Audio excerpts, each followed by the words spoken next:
Action research ये क्रियात्मक अनुसंधान।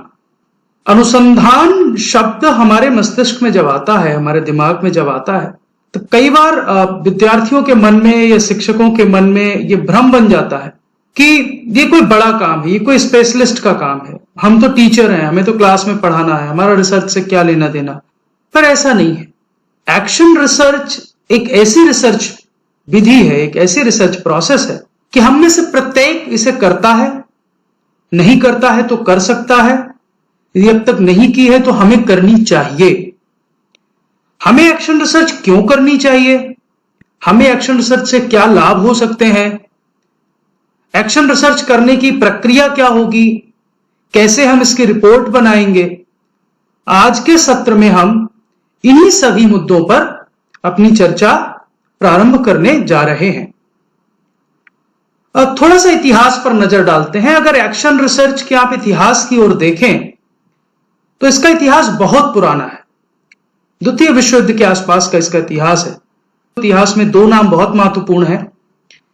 पहला नाम कर्ट लेविन का है, जिन्होंने 1940 के दशक में एक्शन रिसर्च शब्द को क्वाइन किया, और उसके 13 साल बाद स्टीफन कोरी, जिन्होंने 1953 में पहली बार एजुकेशन की फील्ड में एक्शन रिसर्च को प्रयोग किया।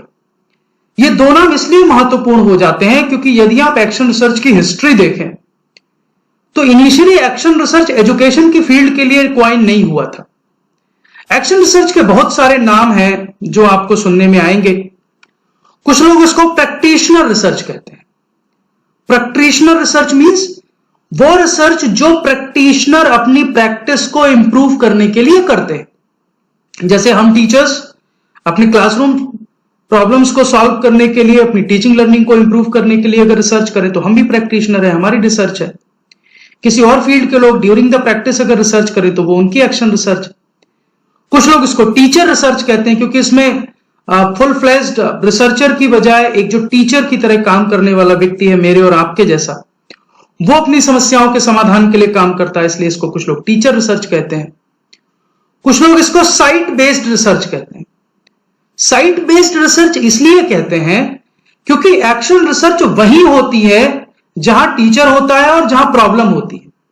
So the site of the problem is the site of research. अगर क्लासरूम में प्रॉब्लम है तो क्लासरूम में रिसर्च होगी, अगर स्कूल की प्रॉब्लम है तो स्कूल में रिसर्च होगी, अगर अक्रॉस द क्लासेस 2-3-4 कक्षाओं की समस्या है तो उन 2-4 कक्षाओं में रिसर्च होगी। तो जो प्रॉब्लम साइट होती है वही रिसर्च साइट होती है, वही रिसर्चर्स साइट होती है। इसलिए बहुत सारे लोग एक्शन रिसर्च को साइट बेस्ड रिसर्च भी कहते हैं, और कुछ लोग इसको एक्शन साइंस कहते हैं क्योंकि during the action, during our action we follow the steps of scientific process to resolve a problem and to find out a solution. We not only find out the solution, but we also apply that solution to see its effectiveness in solving our problem. तो कुछ लोग इसको action science भी कहते हैं, और वो action science इसलिए कहते हैं क्योंकि वैज्ञानिक प्रणाली के जो पद हैं उनका प्रयोग करते हुए, अपना कार्य करते हुए हम अपनी समस्याओं का समाधान करते हैं। प्रश्न उठता है एक्शन रिसर्च क्या है। एक्शन रिसर्च के बारे में बहुत सारे डॉक्यूमेंट्स में, बहुत सारी पुस्तकों में अलग अलग तरह की परिभाषाएं, अलग अलग तरह की व्याख्याएं दी गई हैं। मैं उन सब पर न जाते हुए केवल एक डेफिनेशन की बात करूंगा जो वॉट्स ने 1985 में दी, और उन्होंने अपनी डेफिनेशन में बहुत क्लियरली लिखा that it is a process in which participants examine their own educational practice systematically and carefully using the techniques of research. शोध की तकनीकियों का प्रयोग करते हुए, participants means who? Teachers, principal और administrators. Participants अपनी शैक्षणिक समस्याओं का systematically और carefully examination करते हैं और उस समस्या का समाधान करने का प्रयास करते हैं। तो अपनी शैक्षणिक समस्या के समाधान के लिए सिस्टमैटिकली और केयरफुली किया जाने वाला ऐसा प्रयास जिसमें शोध की तकनीकियों का हम प्रयोग करते हैं, वह एक्शन रिसर्च कहलाता है। एक्शन रिसर्च कुछ बेसिक अजम्पशंस पर काम करता है। एक बहुत अच्छा बुक है एक्शन रिसर्च का, मैंने नीचे सोर्स दिया है, आप डाउनलोड करिएगा। 50-60 पेज का डॉक्यूमेंट है, बहुत बड़ा डॉक्यूमेंट नहीं है, लेकिन बहुत खूबसूरती से वहां पर ब्राउन ने इसको एक्सप्लेन किया है। तो मैंने वहीं से कुछ अजम्पशंस लिए हैं। First assumption is that problem is identified the teacher और principals who work on the problem themselves. कि एक्शन रिसर्च के लिए जिस समस्या की पहचान की जानी है, उस समस्या की पहचान विद्यालयों के प्रधानाचार्य या अध्यापक करते हैं। अर्थात एक्शन रिसर्च की पहचान, एक्शन रिसर्च की समस्या की पहचान अध्यापकों या प्रधानाचार्यों द्वारा की जाती है, जो स्वयं उस समस्या पर काम करते हैं। ऐसा नहीं है कि प्रॉब्लम किसी टीचर की है, उस पर काम करने के लिए कोई रिसर्चर इंपोर्ट किया जाएगा, कोई रिसर्चर अपॉइंट किया जाएगा, किसी को रिसर्च प्रोजेक्ट दिया जाएगा कि हमारे स्कूल के टीचर्स ये प्रॉब्लम फेस कर रहे हैं, हम आपको ये रिसर्च प्रोजेक्ट देते हैं, आप इसका समाधान दीजिए। नहीं, जो समस्या की खोज कर रहे हैं, जो समस्या का सामना कर रहे हैं, वे ही समस्या का समाधान करते हैं। Next assumption is that the teacher or the principal who working on their own to improve practices and solving problems through examining and assessing their own work make teachers more effective। अर्थात जो teacher या principal अपनी समस्याओं का समाधान करने के लिए या अपनी प्रैक्टिसेस में सुधार करने के लिए स्वयं काम करते हैं, उनका अपना शिक्षण भी और प्रभावी हो जाता है। वे ऐसे शिक्षक जो एक्शन रिसर्च का प्रयोग करते हैं, वे स्वयं भी प्रभावी शिक्षक हो जाते हैं। तीसरा assumption है कि अगर एक्शन रिसर्च कोलैबोरेटिवली की जाए, अर्थात साथ मिलकर की जाए, कोलैबोरेशन में अगर टीचर और प्रिंसिपल मिलकर के किसी एक्शन रिसर्च को करते हैं, तो उन्हें बेहतर समाधान मिलते हैं। तो जब एक से अधिक शिक्षक या शिक्षक और प्रधानाचार्य मिलकर किसी समस्या का समाधान ढूंढते हैं, कोलैबोरेटिवली ढूंढते हैं, तो उनको बेहतर सॉल्यूशंस मिलते हैं। और चौथा अजम्पशन यह है कि जब कलीग्स मिलकर साथ साथ काम करते हैं, तो उनका प्रोफेशनल डेवलपमेंट भी होता है। चाहे 2 या अधिक अध्यापक मिलकर काम करें, अध्यापक प्रधानाचार्य मिलकर काम करें, प्रधानाचार्य एडमिनिस्ट्रेटर मिलकर काम करें, जब भी कलीग्स आपस में मिलकर किसी समस्या पर काम करते हैं, तो उनका प्रोफेशनल डेवलपमेंट बेहतर होता है। ये 4 अजम्पशंस हैं एक्शन रिसर्च की। एक्शन रिसर्च पर आगे बढ़ने से पहले आइए थोड़ी सी उन भ्रांतियों पर बात करें कि क्या एक्शन रिसर्च नहीं होता है। पहली भ्रांति है कि अपनी रुचि के अनुसार हम कोई भी टॉपिक चुनकर उस पर एक्शन रिसर्च कर सकते हैं। नहीं, identifying a topic of our interest and choice and work in it, this is not action research. You cannot choose a topic based on your interest. You have to choose a topic, you have to choose a problem which you are facing in your classroom. आपकी समस्या जो आपको अपनी कक्षा में आ रही है, आप उस पर एक्शन रिसर्च करेंगे। आपकी रुचि उसमें है या नहीं, वो महत्वपूर्ण नहीं है। आप अपनी रुचि के अनुसार कोई भी विषय लेकर उस पर एक्शन रिसर्च करेंगे, ऐसा नहीं है। एक्शन रिसर्च अपने आप, उसका विषय आपके समक्ष आता है, आप कक्षा में होते हैं, एक अध्यापक की तरह पढ़ा रहे होते हैं, आप कक्षा में कुछ ऐसी समस्याओं का सामना करते हैं जो निरंतर आपके सामने आती हैं, जिनका समाधान आपके पास नहीं होता या जिनका समाधान आप नहीं ढूंढ पा रहे हैं, और वे समस्याएं आपके शिक्षण अधिगम प्रक्रिया को प्रभावित कर रही हैं। तो आप सोचते हैं कि अब हमें इस समस्या पर एक्शन रिसर्च करनी चाहिए। तो identifying a topic of our interest and work in it is not action research. Second, action research इस बारे में नहीं है कि क्या गलत हो रहा है। एक्शन रिसर्च इस बारे में है कि सुधार कैसे किया जाए। So action research is not something cause finding study, it is not an inquiry to find out what is wrong. You know that there is something wrong which is going on. How you can improve it, how you can resolve this wrong, that is the aim of action research. तो action research क्या गलत हो रहा है ये जानने के लिए नहीं होती। एक्शन रिसर्च जो गलत हो रहा है उसमें सुधार करने के लिए, उसको इंप्रूव करने के लिए होती है। Then action research is problem oriented, not people oriented. आप एक्शन रिसर्च किसी विद्यार्थी या विद्यार्थियों पर नहीं करते। आपकी एक्शन रिसर्च के सब्जेक्ट आपके विद्यार्थी नहीं, आपकी समस्या होती है। कक्षा 4 के विद्यार्थियों पर अध्ययन करना वो एक्शन रिसर्च का टॉपिक नहीं है, लेकिन कक्षा 4 के विद्यार्थियों की किसी समस्या का अध्ययन करना वो एक्शन रिसर्च का टॉपिक है। तो action research is always problem oriented, not people oriented. यह भी एक भ्रांति है जो हमें अपने मन से निकाल देनी चाहिए। Yes, there must be a problem, so we do not study learners, rather we try to find the solution of the problem of learners। हम लर्नर्स का अध्ययन नहीं करते, बल्कि लर्नर जो समस्याओं को, अध्येताओं को, विद्यार्थियों को जो समस्याएं हो रही हैं, वे जिन समस्याओं का सामना कर रहे हैं, उन समस्याओं का सॉल्यूशन ढूंढना, हम इस पर रिसर्च करते हैं, इस पर शोध करते हैं। During the action research our intention is not to know why to do certain things, rather to make things better and to do the things। Action research के दौरान हम यह जानने का प्रयास नहीं करते कि कोई काम हमें क्यों करना चाहिए, बल्कि हम कुछ काम पहचानते हैं, कुछ सॉल्यूशन ढूंढते हैं, उन सॉल्यूशंस को अप्लाई करते हैं, उनको बेहतर बनाते हैं। सो action research is always solution oriented, right? And the last point which you should keep in your mind, that the focus of the action research is always on improving instructions to facilitate learning। हमारा ultimate goal क्या है? As a teacher हमारा ultimate goal है हमारे विद्यार्थी जो सीखना चाहते हैं, हमारे शिक्षार्थी जो अधिगम करना चाहते हैं, उनकी लर्निंग में सुधार हो, उनकी लर्निंग बेटर हो। हम कितनी अच्छी तरह उनकी लर्निंग में फैसिलिटेट कर सकते हैं। तो हम जितनी अच्छी तरह उनकी लर्निंग में फैसिलिटेट कर सकते हैं, और उस लर्निंग में फैसिलिटेट करने के लिए हम इंस्ट्रक्शंस को जितना अच्छा इंप्रूव कर सकते हैं, वो हमारे एक्शन रिसर्च में आना चाहिए। एक्शन रिसर्च के बारे में कहा जाता है कि एक्शन रिसर्च 3 चीजों को प्रमोट करती है। The first is collaborative inquiry, the second is reflection, and the third is dialogue. Let us talk about all these 3 before moving further.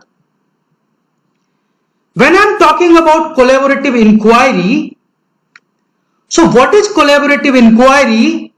Collaborative inquiry means investigation of school education related issues by teachers, principal, administrator together।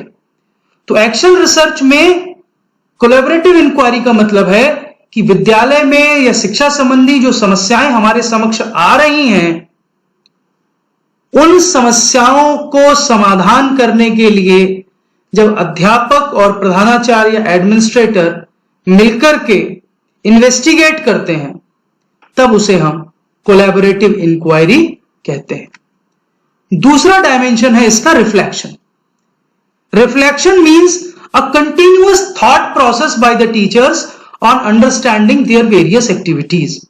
क्या हम एक शिक्षक के तौर पर जो विभिन्न क्रियाकलाप कर रहे हैं, उन क्रियाकलापों के बारे में निरंतर चिंतन करना कि हमारे क्रियाकलाप के कारण हमारी कक्षा में परफॉर्मेंस कैसी है, हम अपने विद्यार्थियों को कितना फैसिलिटेट कर पा रहे हैं, हम जिन विधियों का प्रयोग कर रहे हैं, क्या उन विधियों का प्रयोग हमारे विद्यार्थियों को शिक्षा अधिगम में मदद कर रहा है, और हमारी जो क्लासरूम प्रैक्टिसेस हैं उन पर भी हम रिफ्लेक्शन करते हैं कि वे कितनी सफल हैं।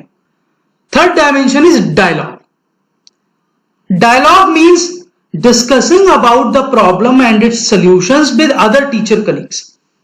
तो एक्शन रिसर्च आप भले इंडिविजुअल करें, but still you discuss with others. So dialogue means communicating with your learners as well as with your fellow colleagues. You discuss with the principals and administrator. आपके विद्यालय के जो प्रधानाचार्य और एडमिनिस्ट्रेटर है, आप उनसे भी डायलॉग करते हैं। Discuss within the school system and generating a dialogue on school issue. अगर आप डायलॉग को देखें तो डायलॉग में हम अपने अदर टीचर कलीग्स, प्रिंसिपल या एडमिनिस्ट्रेटर के साथ डिस्कशन करते हैं within our school system, and on what, to generate a dialogue on school issues, the issues which are related to our school. What are the types of action research? If you see different types of models or classifications, You will get to know few people have classified action research into 3 types, few are talking about 4 types.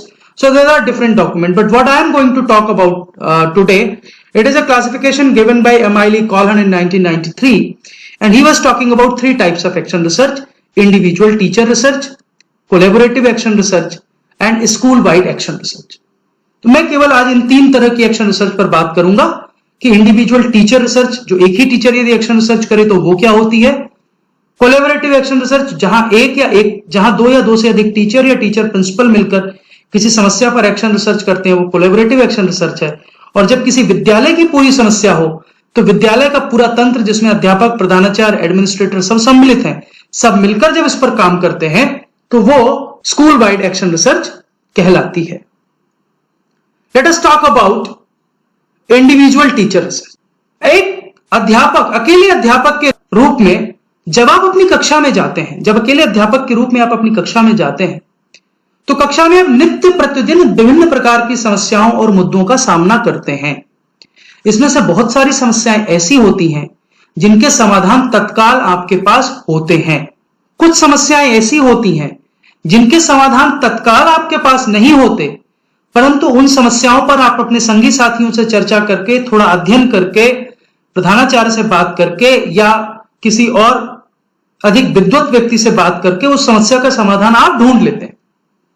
लेकिन कुछ समस्याएं ऐसी होती हैं जिनका प्रभावी समाधान आप केवल बातचीत से या अध्ययन से, अपने स्व अध्ययन से नहीं ढूंढ पाते, और वे समस्याएं किसी 1-2 विद्यार्थियों से नहीं बल्कि अधिकांश कक्षा के विद्यार्थियों से जुड़ी होती हैं।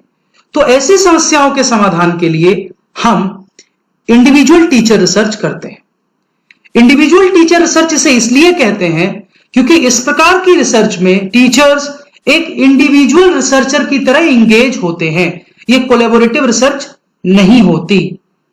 फिर भी हमें अपने साथियों से थोड़ी मदद मिल भी सकती है और नहीं भी। आप चाहे साथियों से मदद लें या ना लें, लेकिन जो इंडिविजुअल टीचर रिसर्च होती है, जो किसी एक समस्या पर फोकस्ड होती है, उस तरह की एक्शन रिसर्च में आप अक्सर अधिक नॉलेजेबल व्यक्ति से सपोर्ट तो निश्चित ही ले ही लेते हैं। तो सपोर्ट लेने में आपको कोई मनाही नहीं है। दूसरे प्रकार की रिसर्च जो है वो कोलैबोरेटिव एक्शन रिसर्च है। जब हम कोलैबोरेटिव एक्शन रिसर्च की बात करते हैं तो ये वो रिसर्चेज हैं, ये वो प्रॉब्लम्स और इश्यूज हैं जिस पर विद इन वन और with in more than one classroom हमें ये प्रॉब्लम्स आती हैं। यहां पर कोलैबोरेशन इन्वॉल्व होता है। Collaboration means the teachers, your colleagues, your fellow teachers as well as your principal and administrators work together to solve the problem. So when 2 or more people, 2 or more teachers, teacher and principal, teacher and administrator, principal and administrator, 2, 3, 4 teachers together, when you work all together to work on a problem, on a single problem, that is called collaborative action research. So it is kind of a joint effort in a specific area of study. Collaborative action research में फायदा क्या होता है कि यहां पर sharing of the ideas और dialogue की अपॉर्चुनिटी ज्यादा होती है as compare to individual action research. Collaborative action research में हम जिन इश्यूज पर चर्चा करते हैं वो कॉमन कंसर्न होता है। जो कई कक्षाओं में समस्या आ रही है या एक विद्यालय में कोई समस्या आ रही है, लेकिन विद्यालय की कुछ कक्षाओं की समस्या है, हो सकता है किसी विषय संबंधित समस्या हो जो 1 से अधिक कक्षाओं में आ रही। Third type of action research is known as school-wide action research. So when we talk about school-wide action research, every faculty member of the school is involved in studying a specific issue identified from school-based data. पूरे school ने, पूरे विद्यालय ने यदि किसी समस्या की पहचान की है तो विद्यालय का प्रत्येक अध्यापक उस अध्ययन में शामिल हो जाता है। इस तरह की अप्रोच में हमें एडमिनिस्ट्रेटर्स से, प्रिंसिपल से और सारे टीचर्स से बहुत अधिक सपोर्ट की आवश्यकता होती है। और जब इसके परिणाम आते हैं तो वे परिणाम विद्यालय में परिवर्तन लाते हैं। विद्यालय में नई चीजें, नए प्रयोग प्रारंभ होते हैं। स्कूल वाइड एक्शन रिसर्च के बारे में यह भी कहा जाता है कि स्कूल वाइड एक्शन रिसर्च जब की जाती हैं तो वह एक तरह से स्कूल इंप्रूवमेंट प्लान से जुड़ी होती हैं। से प्रधानाचार्य अपने अध्यापकों के साथ मिलकर के यदि चर्चा करे कि हम अपने विद्यालय में किसी भी एक आयाम में कैसे सुधार करें। तो यदि प्रधानाचार्य और अध्यापक आपस में मिलकर विचार करें कि हमारे विद्यालय में यह समस्या है और इस समस्या के समाधान के लिए हमें क्या करना चाहिए, कौन सी संभावनाएं हो सकती हैं, क्या इन संभावनाओं पर कोई शोध करके हमें देखना चाहिए, तो कुल मिलाकर के वो स्कूल इंप्रूवमेंट प्लान हो जाता है। साथ ही स्कूल इंप्रूवमेंट से जुड़े बहुत सारे मुद्दों पर हम इसमें चर्चा करते हैं। कई बार ये मुद्दे सीधे विद्यालय से जुड़े हो सकते हैं, कई बार ऐसा भी हो सकता है कि ये मुद्दे सीधे विद्यालय से जुड़े ना हो, लेकिन विद्यालय में सुधार के जो आयाम हैं उन पर इनका सीधा प्रभाव पड़ने वाला हो। तो एक्शन रिसर्च एक इंडिविजुअल टीचर एक कक्षा विशेष की समस्याओं का समाधान करने के लिए कर सकता है। 2 या अधिक शिक्षक मिलकर कई कक्षाओं में एक जैसी समस्याएं आ रही हैं तो उसके समाधान के लिए कर सकते हैं, या पूरे विद्यालय में सुधार के लिए सभी शिक्षक और प्रधानाचार्य मिलकर भी एक्शन रिसर्च कर सकते हैं। मैं 3 एग्जांपल लेता हूं। पहला एग्जांपल है to improve the time management skill in classroom. अर्थात यदि एक अध्यापक यह अनुभव करता है, मान लीजिए मैं कक्षा में पढ़ाने जाता हूं और मैं रोज जितना तय करके जाता हूं, मैं रोज जितना विषय वस्तु निर्धारित करके जाता हूं, दिए गए समय में मैं उतनी विषय वस्तु पूरी नहीं कर पाता और ये मेरे साथ लगातार हो रहा है। मैंने तेज तेज पढ़ा के देखा कि मैं क्लास में अधूरा छोड़ जाता हूं तो समय कम रह गया, समय बच गया और मेरा क्लास पहले पूरा हो गया। अर्थात मुझे अपनी टाइम मैनेजमेंट स्किल्स को इंप्रूव करने की जरूरत है जिससे मेरी क्लासरूम टीचिंग लर्निंग इंप्रूव हो जाए। तो ये इंडिविजुअल प्रॉब्लम है, तो ये प्रॉब्लम टीचर नहीं है ना प्रॉब्लम स्टूडेंट है, क्योंकि जब हम टाइम मैनेजमेंट इन क्लासरूम की बात करते हैं तो time management in classroom is affected by the teacher as well as by the learners. तो विद्यार्थी भी टाइम मैनेजमेंट में मदद करते हैं और शिक्षक भी उसके लिए प्रयास करता है। तो क्या इसके लिए मैं कोई शोध कर सकता हूं? Implementing peer tutoring as an effective method to reach out each learner in large classrooms. अगर मैं किसी ऐसे विद्यालय में शिक्षण करता हूं जहां बड़ी कक्षाएं हैं, जहां 40, 50, 60, 70, 80 विद्यार्थी एक साथ होते हैं और मैं प्रत्येक विद्यार्थी तक प्रतिदिन नहीं पहुंच पाता, तो क्या मैं अपने साथियों के साथ मिलकर के, किसी 1 या 2 टीचर के साथ मिलकर के यदि पीयर ट्यूटरिंग करूं और हम 2 टीचर एक साथ कक्षा में काम करें, तो क्या इससे हम प्रत्येक विद्यार्थी तक पहुंच पाएंगे? क्या यह एक इफेक्टिव मेथड होगा? यदि इस पर हम कोलैबोरेटिव रिसर्च करें तो यह एक कोलैबोरेटिव रिसर्च का एग्जाम्पल हो सकता है। मान लीजिए हमारे विद्यालय में लर्नर सेफ्टी एक कंसर्न है और इसमें केवल फिजिकल इंफ्रास्ट्रक्चर का ही रोल नहीं है। यह माना जाता है कि बिहेवियर, जो positive behaviour of the learners and the people who are involve in the whole school management, that is also an important dimension. तो अगर यह स्कूल तय करता है कि चलिए लर्नर्स की सेफ्टी को इंप्रूव करने में school wide positive behaviour support programme कितनी मदद कर सकता है, यदि हमें इसका इंप्लीमेंटेशन करना है, क्या हम इस पर कोई शोध कर सकते हैं क्या? तो ये एक स्कूल वाइड एक्शन रिसर्च का अच्छा एग्जाम्पल हो सकता है। अब यहां पर एक कंपैरेटिव चार्ट है, ये मैंने उसी सोर्स से लिया है brown.edu से, इसलिए मैंने उसका सोर्स लिंक नीचे दिया हुआ है। Individual teacher research, collaborative action research और स्कूल वाइड एक्शन रिसर्च में एक कंपैरेटिव पिक्चर है जो मैं यहां पर प्रेजेंट करने की कोशिश कर रहा हूं और ये एग्जैक्टली वहीं से कॉपीड है, चार्ट वहीं से लिया है। फोकस क्या होता है? इंडिविजुअल क्लासरूम में फोकस होता है क्लासरूम का इशू, सिंगल क्लासरूम का इशू।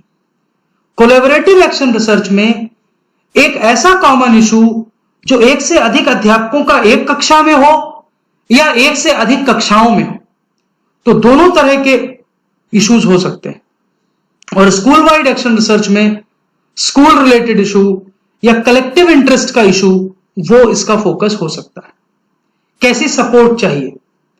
इंडिविजुअल टीचर रिसर्च में हमें एक किसी मोर नॉलेजेबल, मोर लर्नर पर्सन की कोच या मेंटरशिप चाहिए, टेक्नोलॉजी की असेस चाहिए, जो हम डेटा कलेक्ट करेंगे उस डेटा के ऑर्गेनाइजेशन और उस डेटा के एनालिसिस में असिस्टेंस चाहिए।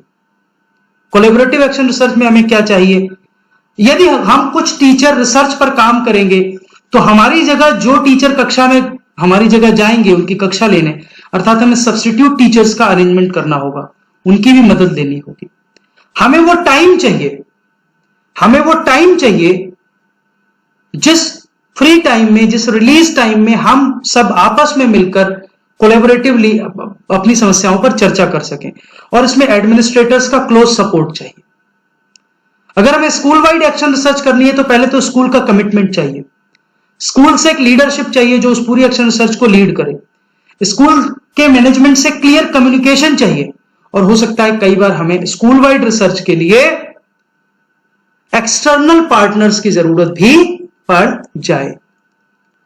इसी तरह से जब हम पोटेंशियल इंपैक्ट की बात करते हैं तो जो इंडिविजुअल रिसर्च है उसका इंपैक्ट या तो करिकुलम ट्रांजैक्शन पर होता है, या हमारी इंस्ट्रक्शनल मेथड पर होता है, या हमारे असेसमेंट पर होता है। अर्थात हम अपनी पाठ्यचर्या को कैसे अपनी कक्षा में पूरा करेंगे, इस पर इसका इंपैक्ट हो सकता है। हमारा अनुदेशन कैसे, हमारा शिक्षण अधिगम की प्रक्रियाएं, विधियां, उनमें हम क्या सुधार करेंगे, यह उसका उदाहरण हो सकता है। और हमारा असेसमेंट, हम असेसमेंट में क्या सुधार कर सकते हैं, क्या नए टूल यूज कर सकते हैं, कौन सी नई तकनीकियों को प्रयोग कर सकते हैं।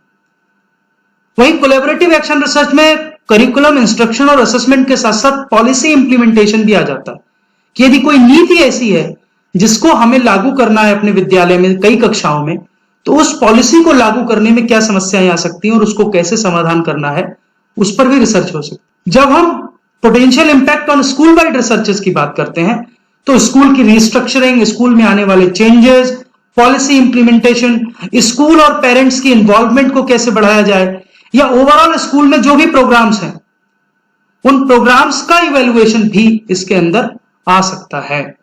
साइड इफेक्ट्स थोड़े से हैं, खासतौर पर जो इंडिविजुअल रिसर्च है वो डेटा ओरिएंटेड ज्यादा हो जाती है, और कई बार यदि आंकड़े ठीक से नहीं मिले तो हमारी प्रैक्टिसेस भी ठीक से नहीं हो पाती।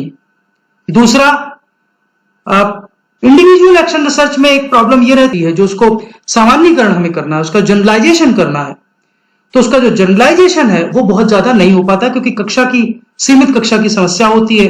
तो कई बार अध्यापक उन सूचनाओं को बड़े स्तर पर शेयर भी नहीं करते। जो कोलैबोरेटिव रिसर्चेस हैं उनसे पार्टनरशिप बन जाती है, कॉलेजियलिटी बढ़ जाती है, और हम 2-4 साथी ज्यादा करीब आ जाते हैं। वहीं स्कूल वाइड एक्शन रिसर्च में कॉलेजियलिटी तो बढ़ती है, कोलैबोरेशन तो बढ़ता ही बढ़ता है, कम्युनिकेशन बेटर होता है, स्कूल एक टीम की तरह काम करता है। स्कूल ये भी जान जाता है कि प्रक्रिया में यदि डिसएग्रीमेंट है, यदि उनमें हमारे बीच सामंजस्य नहीं है, हम एक दूसरे की बात से सहमत नहीं है, कहीं असहमतियां हैं, तो उन असहमतियों का समाधान हमें कैसे करना है, तो ये भी एक अच्छा प्रभाव इसका होता है। अब प्रश्न यह है कि एक्शन रिसर्च यदि हमें करनी है तो एक्शन रिसर्च की कुछ प्री कंडीशंस है, कुछ पूर्वापेक्षाएं हैं, कुछ अपेक्षाएं हैं, कुछ स्थितियां हैं जो हमें पहले से निर्मित करनी होती हैं। पहला, हमें अपने एजुकेशन सिस्टम की डीप अंडरस्टैंडिंग होनी चाहिए। हमारा विद्यालय कैसे काम करता है, हमारी पाठ्यचर्या कैसे पूरी होती है, हमारी पाठ्यचर्या क्या है, हमारे बोर्ड, हमारा सिस्टम कैसे काम करता है, विद्यार्थी किस प्रकार के हैं, किस बैकग्राउंड से हैं, हमें पूरे सिस्टम ऑफ एजुकेशन की डीप अंडरस्टैंडिंग होनी चाहिए। साथ ही हमारी जो स्कूल और क्लासरूम बेस्ड एक्टिविटीज और प्रैक्टिसेस हैं, कक्षा आधारित हमारी जो क्रियाकलाप और जो अभ्यास जो हम कक्षा में करते हैं, उन पर हमारा डीप विजन होना चाहिए, इन डेप्थ विजन होना चाहिए, और हमारे अंदर ये सोचने की क्षमता होनी चाहिए कि वो किस प्रकार से काम कर रही है। तीसरा, हमारे अंदर नए ज्ञान को पाने की, या वर्तमान में जो समस्याएं हैं, जो चिंताएं हैं, उनका समाधान खोजने के लिए उत्कंठा होनी चाहिए, क्वेस्ट फॉर न्यू नॉलेज होनी चाहिए। यदि हमारे अंदर उत्कंठा नहीं है, यदि हमारे अंदर ये इच्छा नहीं है कि जैसे चल रहा है चलने देते हैं, समस्या आई है चले जाएंगे, बच्चे चले जाएंगे, बड़ी कक्षा में सीख लेंगे, अभी क्या करना है इस पर ध्यान देके अभी हम अपना सिलेबस पूरा करते हैं, यदि इस तरह के अप्रोच से हम काम करेंगे तो फिर हम एक्शन रिसर्च नहीं कर पाएंगे। देन एक्शन रिसर्च करने के लिए आपके अंदर एक डिजायर होनी चाहिए to improve the performance of school and classroom. कक्षा और विद्यालय की जो परफॉर्मेंस है उसमें सुधार करने की आप में इच्छा होनी चाहिए। ये एक तरह की सेल्फ रिफ्लेक्टिव एक्टिविटी होती है, तो इसमें सेल्फ क्रिटिसिज्म भी होता है और सेल्फ एनालिसिस भी होता है। तो अगर आप सेल्फ क्रिटिसिज्म कर सकते हैं, अपने ही अभ्यासों का, अपनी ही प्रक्रियाओं को क्रिटिकली एनालाइज कर सकते हैं, आप खुद की अपनी एनालिसिस कर सकते हैं, यदि खुद पर ठीक से रिफ्लेक्शन कर सकते हैं, तो इनसाइट के साथ साथ ये रिफ्लेक्शन बहुत important. Then willingness to effect changes through the constant identification of issues that require strengthening. निरंतर, क्योंकि एक्शन रिसर्च निरंतर चलने वाली प्रक्रिया है, तो लगातार हम ऐसे मुद्दों की पहचान करें जिन मुद्दों पर हम परिवर्तन लाना चाहते हो और उन परिवर्तनों के द्वारा हम मजबूती चाहते हैं। यदि हम अपनी शिक्षण अधिगम प्रक्रिया में, अपने विद्यालय में मजबूती चाहते हैं, तो हमें निरंतर ऐसे मुद्दों की पहचान करनी होगी जिनमें सुधार की हमें आवश्यकता होती है। बेनिफिट्स क्या है? बेनिफिट्स ये हैं कि action research school issues, problems और जो एरिया ऑफ कलेक्टिव इंटरेस्ट है उन पर फोकस करता है। टीचर के प्रोफेशनल डेवलपमेंट की मदद करता है, क्योंकि जब एक टीचर एक्शन रिसर्च करता है तो वो नई नई चीजें सीखता है। जब वो नई चीजें सीखता है, वो नई चीजों का प्रयोग करता है, तो इससे उसका वृत्तिक विकास होता है। आपके जो कलीग्स हैं, आपके जो संगी साथी हैं, उनके साथ आपका इंटरेक्शन बढ़ता है। आपके स्कूल में परिवर्तन लाने की आप में क्षमता आती है। आप अपने ही अभ्यासों पर, अपने ही क्रियाकलापों पर रिफ्लेक्ट करते हैं और आपका आपके साथियों के साथ, अपने प्रधानाचार्य के साथ, अपने एडमिनिस्ट्रेटर के साथ, सबके साथ कम्युनिकेशन इंप्रूव होता है। आइए अब बात करते हैं एक्शन रिसर्च प्रक्रिया की। ये एक चक्र है, मैंने इस चक्र के चरणों को आगे डिटेल में डिस्कस किया है। अगर देखें तो ये एक्शन रिसर्च प्रारंभ होती है आइडेंटिफाई द प्रॉब्लम से, समस्या की पहचान से। फिर हम उस पर आंकड़े इकट्ठे करते हैं, आंकड़ों का इंटरप्रिटेशन करते हैं। इंटरप्रिटेशन करने के बाद जो आंकड़े और उसका जो परिणाम आता है, उस परिणाम पर एक्ट करते हैं। एक्चुअली एक्शन रिसर्च में ये जो एक्ट वाला पार्ट है, यही इसको फंडामेंटल रिसर्च से अलग करता है। फंडामेंटल रिसर्च में जनरली एक प्रॉब्लम होती है, उस प्रॉब्लम के लिए हम हाइपोथेसिस बनाते हैं। हाइपोथेसिस प्रूव करने के लिए हम कुछ एक्सपेरिमेंट करके डेटा कलेक्ट करते हैं और डेटा कलेक्ट करने के बाद ये सिद्ध करते हैं कि हाइपोथेसिस हमारी सही है या गलत है, और उसके आधार पर अपने परिणाम लिख देते हैं। लेकिन जो हम वहां परिणाम ढूंढते हैं, उन परिणामों को एक्शन में नहीं लाते। तो एक्शन रिसर्च उसके आगे शुरू होती है कि हम परिणाम तो ढूंढते हैं, संभावित समाधान तो ढूंढते हैं, प्रॉब्लम आइडेंटिफाई करके, डेटा गैदर करके, एक्सपेरिमेंट करके।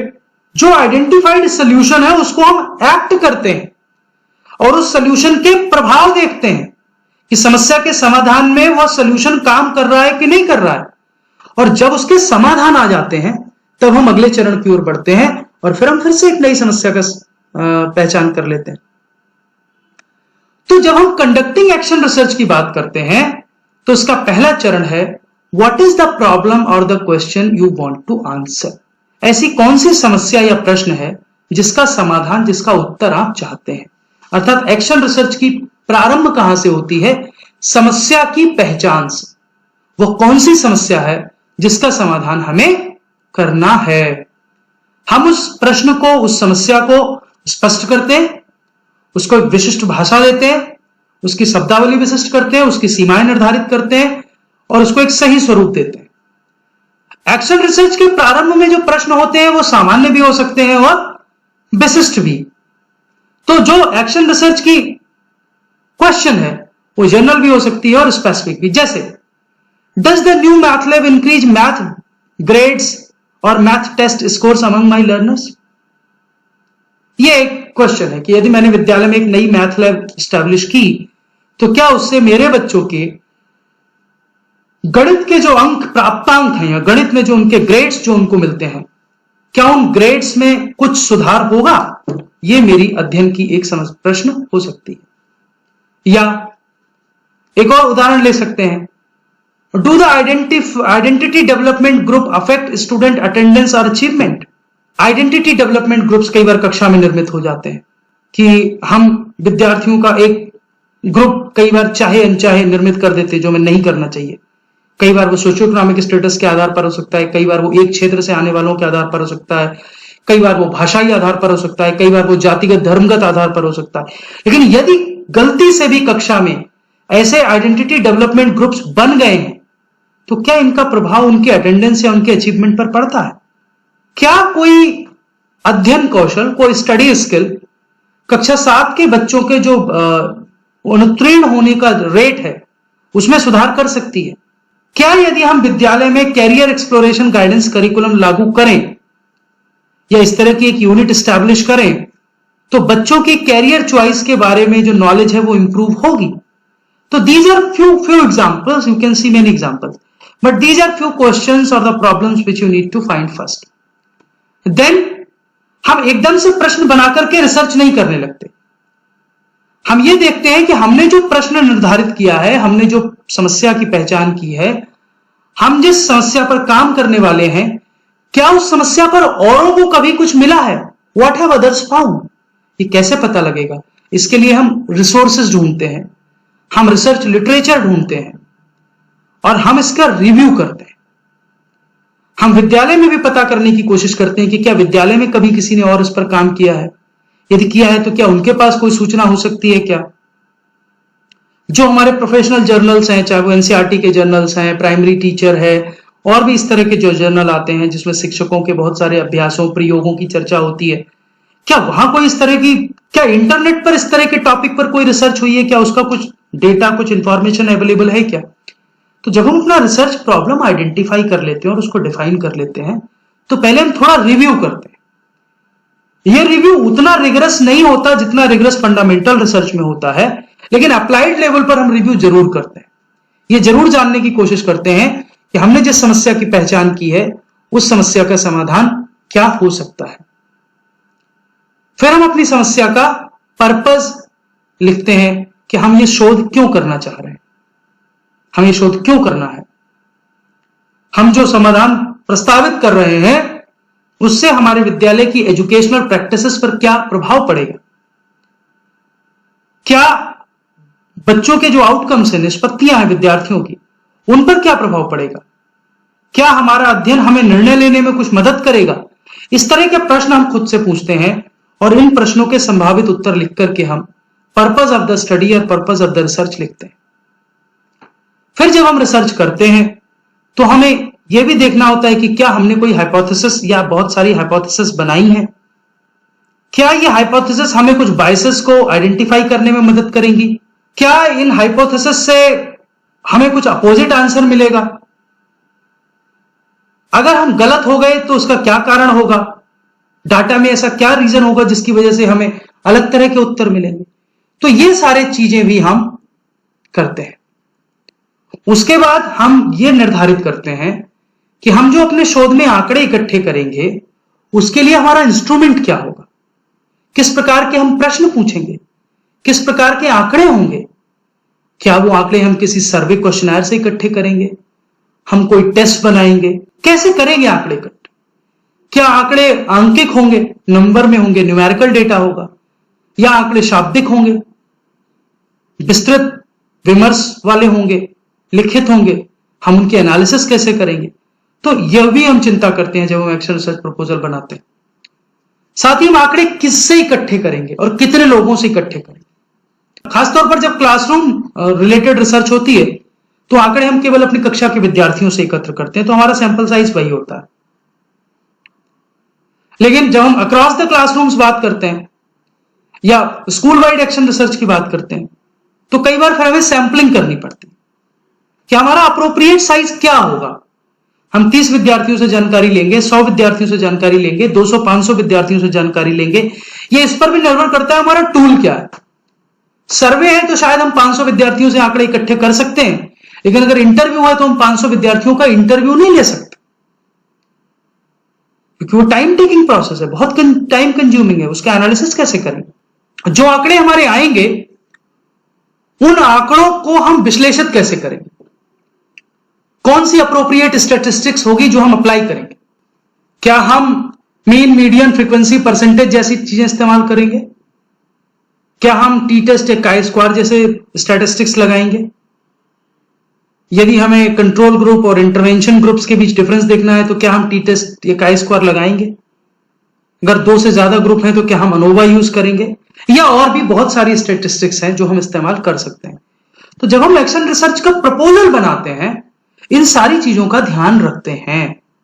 हमारा शोध प्रश्न क्या होगा, हमारे शोध उद्देश्य क्या होंगे, हमारे शोध का औचित्य क्या है, हमारे शोध की परिभाषा क्या है, हमारे शोध के उपकरण क्या होंगे, हम शोध किस पर करेंगे, उसकी हाइपोथेसिस क्या होंगी, डेटा कलेक्शन टूल क्या होगा, डेटा एनालिसिस मेथड क्या होगा, इस सब के बारे में हम प्लानिंग करते हैं और तब हम एक अच्छा पहले रिसर्च प्रपोजल शोध के लिए बनाते हैं। फिर हम आंकड़े इकट्ठे करते हैं। कुछ आंकड़े ऐसे होते हैं जो विद्यालयों में ऑलरेडी अवेलेबल हो सकते हैं। जैसे मान लीजिए आपको किसी शोध प्रश्न के उत्तर के लिए विद्यार्थियों की अटेंडेंस को एनालाइज करना है, तो अटेंडेंस के आंकड़े ऑलरेडी विद्यालय में होते हैं। उनके पासिंग रेट, किसी पर्टिकुलर सब्जेक्ट में उनके पिछले 1-2 साल में जो अंक आए हैं, उनकी प्रोग्रेस, ये सब आंकड़े विद्यालय में उपलब्ध होते हैं।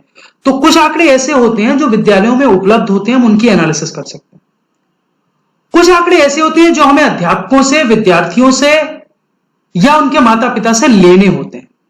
यदि हमें आंकड़े लेने हैं तो हमें कुछ इथिकल प्रिंसिपल्स फॉलो करने होते हैं, जिसमें पहला नियम है हमें परमिशन लेनी होती है। यदि हमें बच्चों से आंकड़े लेने हैं तो हमें विद्यालय के प्रधानाचार्य और बच्चों के माता पिता से परमिशन लेनी होगी कि हम आपके बच्चों पर एक शोध करने जा रहे हैं और इनसे हम इस तरह का आंकड़ा लेंगे। हमें यह भी इंश्योर करना होता है कि हमारा जो सैंपल साइज है वो एडिक्वेट रहे, क्योंकि अगर वो एडिक्वेट नहीं है तो हमारे फिर परिणाम अच्छे नहीं आते। फिर हम आंकड़े इकट्ठे करते हैं, आंकड़ों को ऑर्गेनाइज करते हैं, फिर उन आंकड़ों को हम एनालाइज और इंटरप्रेट करते हैं, जिसके लिए हम स्टैटिस्टिक्स का यूज करते हैं। फिर उसको हम रिप्रेजेंट करते हैं, ग्राफ, टेबल, पिक्चर जैसे चाहें, और फिर हम उसकी एक रिपोर्ट बनाते हैं। जब हम अपनी एक्शन रिसर्च पूरी कर लेते हैं तब हम उसकी रिपोर्ट बनाते हैं। आप लोगों को बीएड सेकेंड ईयर में एक्शन रिसर्च रिपोर्ट बनानी होगी, फर्स्ट ईयर में प्रपोजल बनाना होगा, उसके बाद वो रिसर्च करेंगे और जब सेकेंड ईयर में आएंगे तब रिपोर्ट बनाएंगे। तो अब मैं आपको अंत में ये बताने वाला हूं कि एक एक्शन रिसर्च रिपोर्ट हम कैसे बनाते हैं, या एक्शन रिसर्च रिपोर्ट में क्या क्या चीजें आती हैं। एक्शन रिसर्च की रिपोर्ट में सबसे पहले आप इंट्रोडक्शन लिखते हैं। इंट्रोडक्शन में आप क्या लिखते हैं, आपके पूरे रिसर्च प्रोजेक्ट का ओवरव्यू, जिसमें रिसर्च का टॉपिक, आपने वो रिसर्च क्यों ली, उस रिसर्च का बैकग्राउंड, यदि आपने थोड़ा रिव्यू किया है तो वो भी, ताकि एक स्थिति बने जो ये स्पष्ट करे कि आपने इस विषय पर रिसर्च क्यों किया है। फिर आप अपने शोध के, एक्शन रिसर्च के उद्देश्यों को लिखते हैं। एक उद्देश्य हो सकता है, 2 उद्देश्य हो सकते हैं, 5-6 उद्देश्य भी हो सकते हैं, 50 उद्देश्य नहीं हो सकते हैं। तो आपके शोध का मुख्य उद्देश्य क्या है और कौन से उद्देश्य है जो आपको अपने शोध में प्राप्त करने। फिर आपने अपना शोध कैसे किया, आपका रिसर्च प्लान क्या था, विद्यालय का परिप्रेक्ष्य क्या था, कक्षा का परिप्रेक्ष्य क्या था, आप क्या करना चाहते थे, आपने कैसे उसको आइडेंटिफाई किया, आपने कौन सा रिसर्च मेथड या रिसर्च अप्रोच लगाई, कौन सा मॉडल फॉलो किया, ये सारी चीजें आप लिखते हैं। फिर उसके बाद आप लिखते हैं कि आपने सैंपल कितना चुना और यही सैंपल क्यों चुना। सैंपल आपने 30 चुना, 40 चुना, वो इतना इंपॉर्टेंट नहीं है। इंपॉर्टेंट ये आप ये जस्टिफाई कर सके कि आपने यही सैंपल क्यों चुना। कोई आपसे कह सकता है आपकी सर्वे रिसर्च थी, आपने 30 विद्यार्थियों पे क्यों की, 300 पे क्यों नहीं की। तो आपके पास इसका जस्टिफिकेशन होना चाहिए कि एक क्लासरूम बेस्ड रिसर्च थी, the problem was related to only 30 students, that's why I have chosen only 30 students. If it was a larger problem, thousands of the students were being affected by it, then I have applied some sampling technique and identified 200 or 300, whatever is the sample size I have identified. So whatever sample you will identify, आप जितना भी sample चुने वो आपने क्यों चुना, why। फिर data collection की आपने कौन सी टेक्निक इस्तेमाल की, कौन सा उपकरण बनाया और कैसे आपने उसकी एनालिसिस की, ये लिखते हैं। उसके बाद आप अपने परिणाम लिखते हैं। परिणाम किस आधार में, जो आपने रिसर्च क्वेश्चंस बनाए थे उन रिसर्च क्वेश्चंस की फाइंडिंग्स के टर्म में आप अपने परिणामों को लिखते हैं। परिणामों को लिखने के बाद आपका जो आउटकम आया आप उसको अप्लाई करते हैं, और अप्लाई करने के बाद आपने क्या कंक्लूजन निकाला, आपने क्या निष्कर्ष निकाला, कैसे आपके निष्कर्ष पूरी एजुकेशनल प्रैक्टिस को चेंज करने में मदद करेंगे, कैसे आपके निष्कर्ष एक्शन रिसर्च के अगले चरण को प्रेरित करेंगे। इन सारे मुद्दों पर भी हम एक्शन रिसर्च में चर्चा करते हैं। मीनाक्षी सागर का प्रश्न है, if parents are not coming in PTM, so is this issue can come under action research? This issue can come under action research if it is a big problem. You discuss first with your colleagues, and if your colleagues are also facing the same problem which you are facing, then it can be a collaborative action research, that you can do a research with the help of your colleagues. You can involve with your colleagues. First you analyze what are the aims and objectives of PTM. Then you try to contact to few parents who have attended earlier your PTM but now they are not coming. So you do some literature survey, and if it is a problem of your school, you can do a research with your colleagues. What is the similarities and differences between fundamental research and action research? Nancy Sharma का सवाल है। Nancy, fundamental research always have a larger goal, either to bring some change in theory or to apply some practice at a larger scale. वहां पर generalisation ज्यादा होता है, वहां पर जनरलाइजेशन का जो फैक्टर है कि जो परिणाम आएंगे शोध के, उन परिणामों को हम बड़े समूह पर अप्लाई कर पाएंगे। दूसरा, फंडामेंटल रिसर्च समाधान खोजने तक कई बार रुक जाता है, एक्शन रिसर्च उससे आगे जाता है, जो समाधान खोजे गए हैं उनको अप्लाई करता है, केवल सुझाता नहीं है। फंडामेंटल रिसर्च में कई बार हम समाधान समस्या के सुझा देते हैं, केवल सुझाने भर का काम नहीं होता, यहां उस समाधानों को अप्लाई करना। ऐसा नहीं कि सब फंडामेंटल रिसर्च केवल समाधान सुझाते हैं, कुछ फंडामेंटल रिसर्च समाधान अप्लाई भी करते हैं। ठीक। तीसरा अंतर यह है कि फंडामेंटल रिसर्च करने के लिए आपको डेडिकेटेड रिसर्चर की तरह काम करना होता है, तब आप एक रिसर्चर की तरह काम करते हैं, एक एक्शन रिसर्चर की तरह काम नहीं करते। You are not on your action, you are not on your action as teacher in classroom and you are doing research simultaneously. Rather you become an action researcher, rather you become a pure researcher in fundamental research. That is another difference. In the comments, one principal of a school, Dr. Suresh Agrawal, has written that being a school principal, I must say that school-wide action research enables us to bring about constructive improvements in teaching and learning process and journal working. So this is a feedback from a school principal which came in comment. So that reflects that the principals, the good principals, using it in their schools also to improve the school practices. Thank you very much for listening this session and for joining me in this session. Thank you very much. All the best.